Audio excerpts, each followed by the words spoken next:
Good morning. Today is Friday, July 22nd. Tomorrow is the weekend. Next week is a huge week. We have a lot of earnings reports. You got Microsoft, Amazon, pretty much any big company that you can name is reporting next week. So we got to get our sleep this weekend. We also have the Federal Reserve meeting next week. So we have the GDP announcement that's coming out for Q2. So it's going to be all hands on deck, wire to wire. Could be big ratings next week, big calls.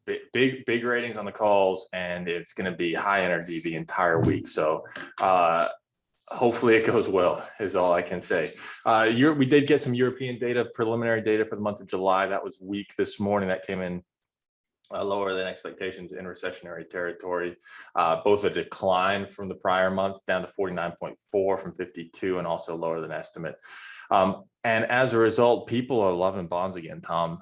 Interest rates really falling significantly. I don't know where they are right now, but German Bund at one point this morning was down 17 basis points to 105%. So that's 10-year government bond in Germany down to 1.05%. It hit 193 on June 16th. So it's down about half since that time, which means that the prices are going up. And we're seeing a similar impact on the US market, not to the same degree, but certainly people are loving US bonds at this point in time. Yeah, I think that the disruption in Europe is really showing people the quality of the credit quality of the US, the relative value of the US.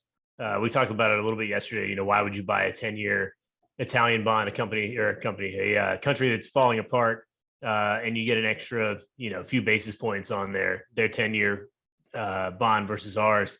And I think people saw that. They saw the potential for a blow up there, and they moved a lot of that money over here to the U.S. And it happened very quickly. I mean, we were at 340 on the 10-year, not 4 or 5 weeks ago after the CPI print for May.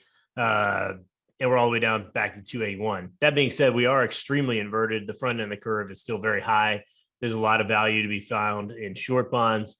But most people are saying they're looking around the landscape and they're saying, locking in at, 3% on a 10-year bond. This AAA backed by the U.S. government is a great way to park cash right now. And so that's what we're really seeing. We're just seeing unbelievable demand for long bonds and very little demand for short bonds. Specifically because we think, after yesterday with the Eurozone raising more aggressively than thought, and the futures indicating that they're going to be aggressive again in their next meeting, that the front end of the curve is going to be a bumpy spot.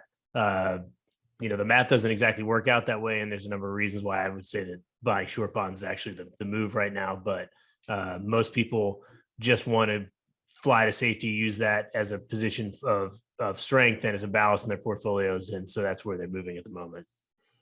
Yeah, and it certainly seems like that's playing out right now as we get weaker and weaker data. We had a little bit of improved numbers. We were talking about when the financials were reporting earnings and some of the early reports, especially on the industrial side in the economy that reported over the last 6 or 7 days. But now we're starting to shift into technology. We're starting to shift into more consumer facing things, and that is not good. We had the big one yesterday came out after the market closed, and that was Snapchat. Snapchat is now down 32% pre-market. It's not year to date. That's in the last 12 hours. It's down 32%. And that's taken a lot of some of those big tech companies with it. Meta's down 5%, Google's down 3%. And really the big thing is the decline in direct response advertising as precipitated by the economic climate. They said that the biggest declines were in businesses that were having some input cost pressure due to inflation. So they're trying to offset those cost pressures by cutting marketing budgets. And they're also seeing declines in high growth sectors where these companies, especially the new apps, the venture capital funding companies, aren't able to raise capital. And so they're cutting down on that marketing budget as well. So if you were listening to the macro presentation that we had last week, we were talking about people starting to cut some of those discretionary spending, especially in the tech world. And that's what we're seeing in Snapchat. So right now, revenue for Snapchat is flat on a year-over-year basis. The visibility is incredibly challenging. And I think ultimately the big conclusions that I have is that these budgets are really being cut, especially on the direct response. So we were talking about this earlier, Tom, and you can elaborate a little bit more on kind of the products that are being cut. But anything that has a direct response to it is being cut right now, which means the click to buy or the apps, install apps. And that's really on the decline right now. And that's hurting Snapchat, and it'll probably hurt Meta as well. Yeah, I mean, I think that just given the environment and the level of uncertainty people have in terms of incomes, in terms of buying food, it doesn't feel like the best idea to be scrolling through Snapchat or Instagram and clicking on an ad and buying something that's 50, $60. I mean, we've seen the rise of, Allbirds or OnCloud, sort of these Instagram based shoe companies. There's a million, especially, in the men's world, there's a million new different types of shorts, bird dogs, et cetera. They've all got a liner, they've all got some sort of secret sauce, and they all get pumped directly through all your social media ad nauseum. I just feel like now is not the time. And I think that we're seeing the results of that. I don't think they're, the easy buys of, hey, I'm sitting at home last year. We don't go out to eat. We don't drive anywhere. We don't go on vacation because we're at home and there's COVID on. That purchase seemed pretty easy. And I think maybe valuations got a little bloated in this space as a result. Advertising revenue was through the roof because all people had to do was sit around and look at their phones all day. And I think we're seeing the unwinding of that pretty quickly here. Yeah, so not a good time for Snapchat. I actually think that Alphabet, Google will hold up a little bit better because it relies less on that direct response. It does have a large travel and leisure business because as people are looking for restaurants near me or Google Flights, Alphabet benefits from that. So I think Alphabet will handle it a little bit better, certainly than Meta. I'm surprised Meta is actually only down 5% pre-market. So we'll watch that story, especially as Meta reports next week. AT&T was the big story yesterday. It fell down about 8%.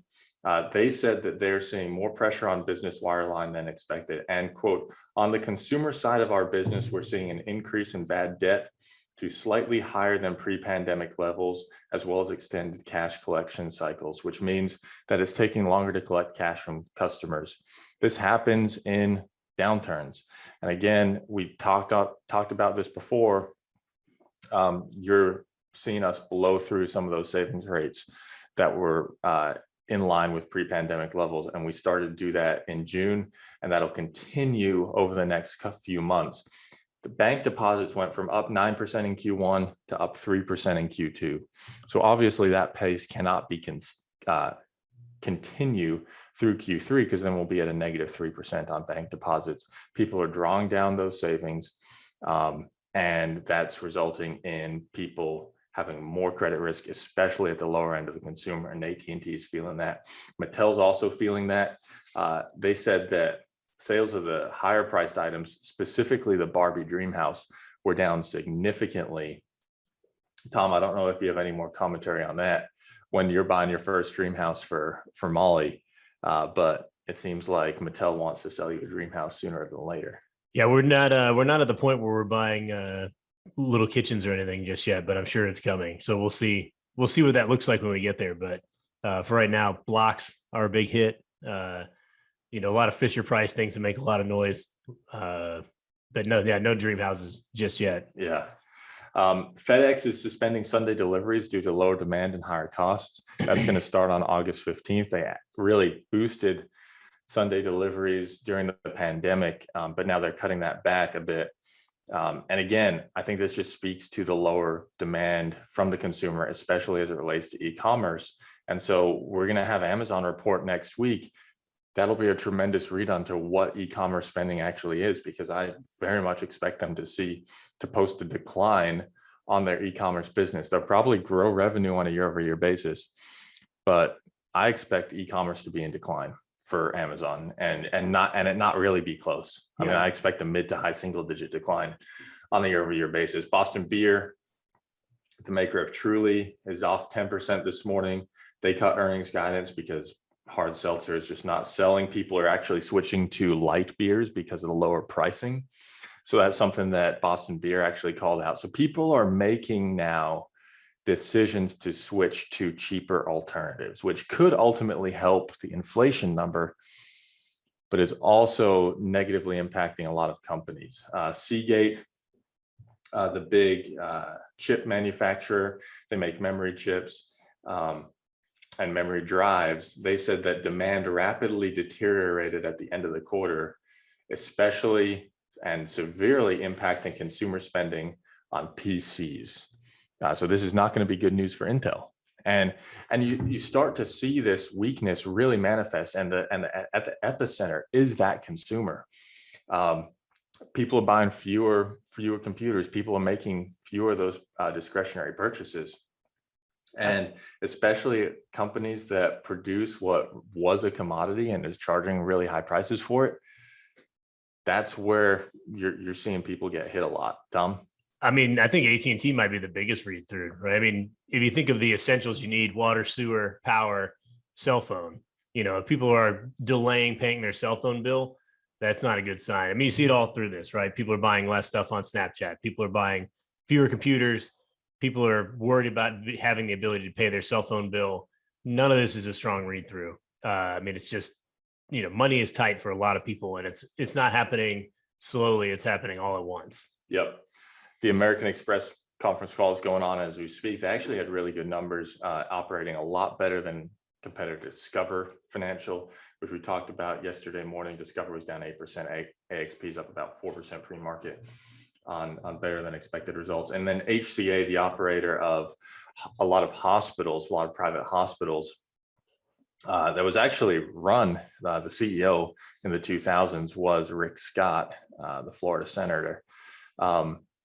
They actually posted a really good quarter because a lot of the salary expense is starting to normalize a little bit on the hospital side. So definitely mixed results from earnings right now. I would say very decidedly negative on the consumer side, potentially positive on the commercial side. I think commercial businesses are actually still spending. They're just not spending on marketing because the consumer's not there.